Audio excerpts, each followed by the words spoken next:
welcome to Half the Battle. Well, it's about time we got back to the cartoon series, and boy do I have a treat for you today.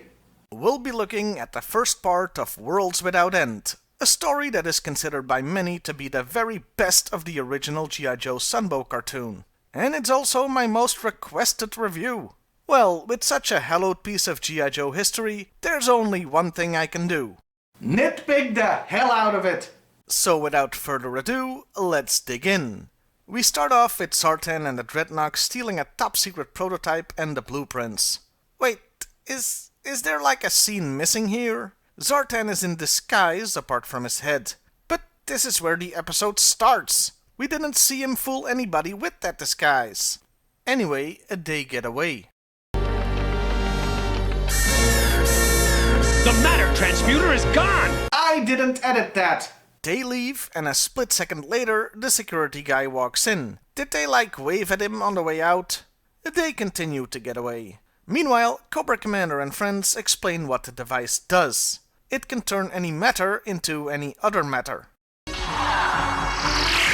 So, the ray can change the molecular structure of anything it touches? So what, it's kind of a Star Trek replicator, I guess?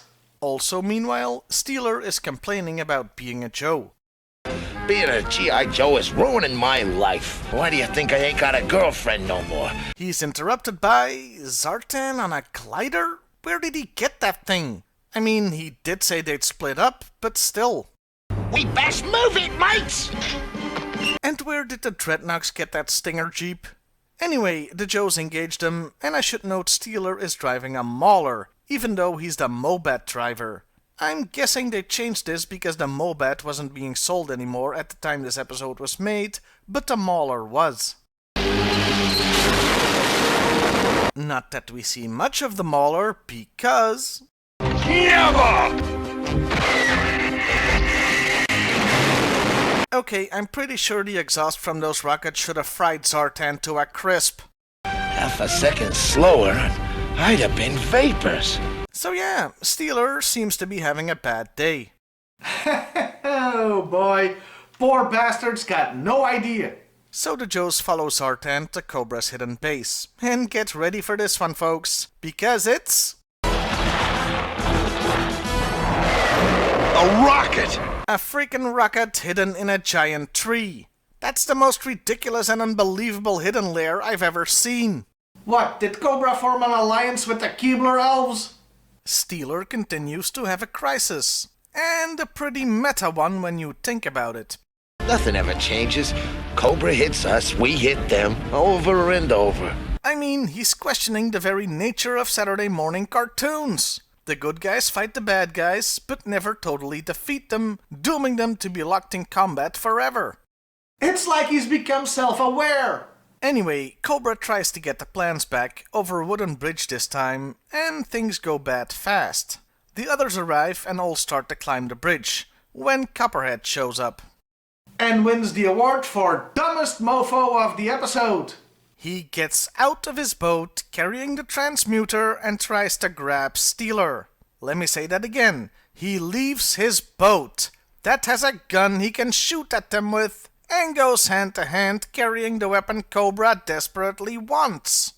So you can blame this idiot for what happens next.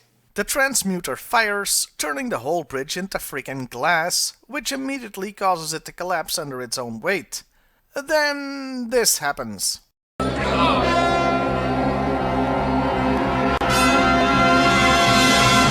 Which was probably quite lucky because several tons of glass shards would slice you into such tiny pieces. It would have been the world's most difficult and bloodiest jigsaw puzzle. Lady J, Airtight, Footloose, Barbecue, Flint, Grunt, Clutch and Steeler all wake up, but everything looks different. We're in the same place, but it's been altered by the transmuter. Nice guess, Flint, but nope. While they're still coming to terms with this, Steeler gets bitten by a strange bug. You guys ever see the movie Evolution? Never mind. Moving on, they are attacked by Cobra Claws and try to contact G.I. Joe headquarters, but fail. They do manage to find a cave to hide in though. A cave that conveniently has some junk G.I. Joe equipment. And I want to take a moment out of the recap to draw your attention to the art. Look at the Awe Striker. It's drawn as part of the background. You don't see that very often, and it looks really nice. Well, enough of this mini toy art talk though, as it turns into a proper animation when Footloose tries to start it and they head out. I make a joke at how this looks, but the cartoon beat me to it. We should call as little attention to ourselves as possible. Yeah, right. Be really inconspicuous. They find a bait and bargain store where they find motorcycles and exposition. That's a proving ground, young man. Yeah, government tests its weapons there. New strains of bacteria to the weather dominator, I reckon. This quaint little old shop is surprisingly modernized as a retina scanner drops from the ceiling to make sure Flint isn't a wanted man or anything. They leave, but the shopkeeper finds out he's been swindled. This money ain't no good! It's US dollars! Absolutely worthless! Dun dun dun! They head for G.I.Joe HQ while theorizing they've gone forward in time, since Cobra seems to have defeated G.I. Joe a long time ago. Spoilers! They didn't time travel! Headquarters looks nice and post-apocalyptic, with Cobra guarding it. Well, I guess they are going to have to be really sneaky, splinter selling their way in without alerting any of the... Or I guess they could set fire to the place, that works too. Using this distraction, they blast their way in, taking out the guards. They restore power to the computer, but the news isn't good. Of roughly 50 active Joes, all but 6 are listed as missing in action. And of those 6, 3 were lost. Whoa, what's this? Death in a G.I. Joe cartoon? At least 3? Yeah, you can imagine this was quite a shock back in the day. They still played it down with 44 Joes just being MIA. But I think we can infer this means MIA. Yeah, this was pretty huge at the time. They get an APC and some Skyhawks to work, so they split up to investigate.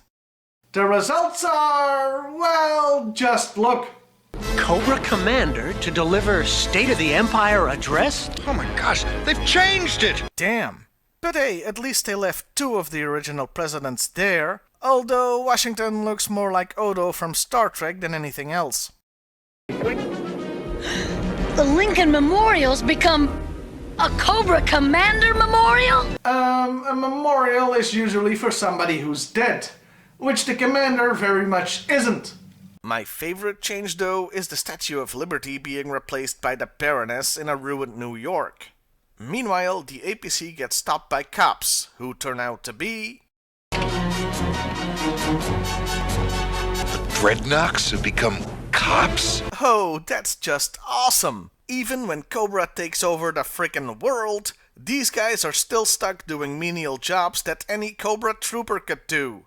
The Joes escape on Silver Mirages and find out that it's the same date as when they got hit by the transmuter, so the reality dawns on them.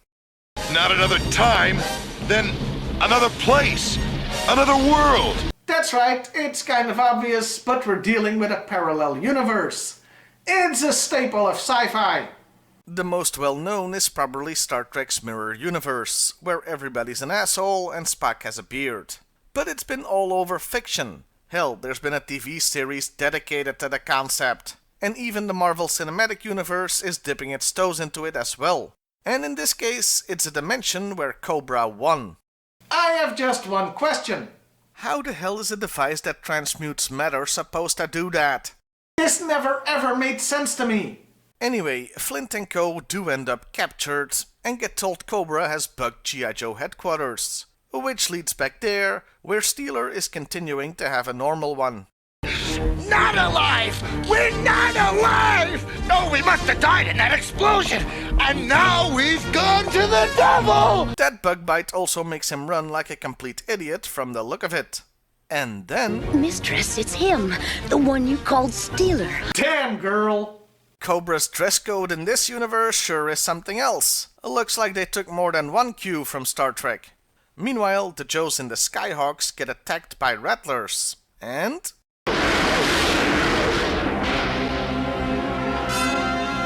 yeah, there's where it ends. And that was Worlds Without End Part 1. And I feel it wouldn't be right to give you my thoughts on just one half of a story, so my conclusion will be seen in Part 2. I will say that though there was a lot to nitpick here, the story so far is very engaging. Plus, that scene at G.I. Joe headquarters, where they find out all their friends are missing or dead? Man, that just sent chills down my spine. I also want to draw your attention to something. This episode had a lot of written words in them, and I couldn't spot any spelling errors. You have to remember, this series was animated in Korea by people who don't speak English, so it's not uncommon to see spelling errors crop up. But they really did an excellent job here. So, how will it all end? Tune in next time to find out. Well, I'll see you then, everybody. And hey, why not like, share, and subscribe if that's your thing.